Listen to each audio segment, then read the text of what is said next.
Balak maghain ulit ng petisyon para sa taas pasaya ang ilang transport group sa gitna po ng taas presyo ng ilang produktong petrolyo. Live mula sa Quezon City, may unang balita si James Agustin. James!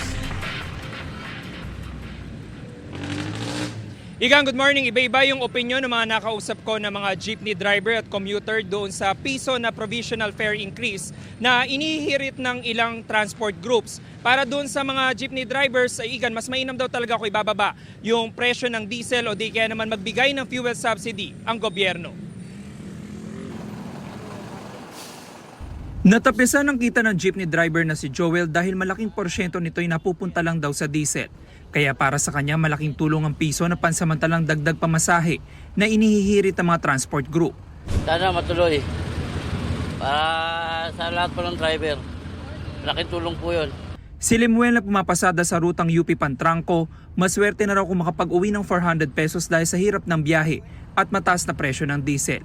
Sa kabila niyan, hindi siya pabor sa taas pasahe. Apektado pa ang mga estudyante niyan pag tumaas na naman ang pamasahe. Yung diesel, babaan naman dapat. Kasi sobra-sobra ang supply sa atin na diesel eh. Kaya lang, ewan ko mga negosyante siyempre. Ganyan din ang tingin ni Virgilio.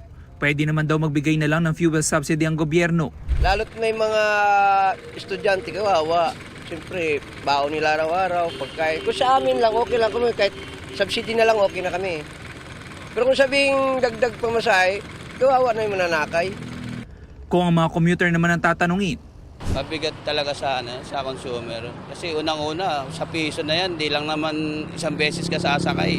Sa akin naman, okay lang naman kasi dagdag tulong na rin sa kanila. Pero kung mabibase tayo sa economy, siguro mabigat kasi alam naman natin na tumataas lahat ng mga basic needs and isa doon yung diesel, gasoline, which is mabigat sa bulsa ng mga mamamayan. maghahain ng mga transport group ng petisyon sa LTFRB na diringgin sa susunod na linggo. Sabi ng LTFRB hanggat maaari ayaw nilang itaas ang pamasahe sa jeep dahil may fuel subsidy na nakaabang sa budget ng gobyerno. Pero hindi basta-basta ibinibigay ang subsidiya dahil nakasaad sa batas na dapat ay pumalo muna sa $80 kada bariles ang presyo ng krudo sa pandaigdigang merkado.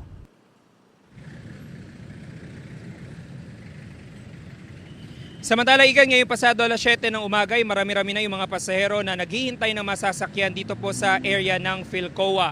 Silipin naman po natin yung lagay ng trapiko dito sa kahabaan ng Commonwealth Avenue. Ito nakikita nyo mga sasakyan na bumabagtas dito sa westbound lane. Itong lane na patungo sa Elliptical Road, unti-unti na po dumarami yung mga motorista natin na bumabiyahe ngayong umaga.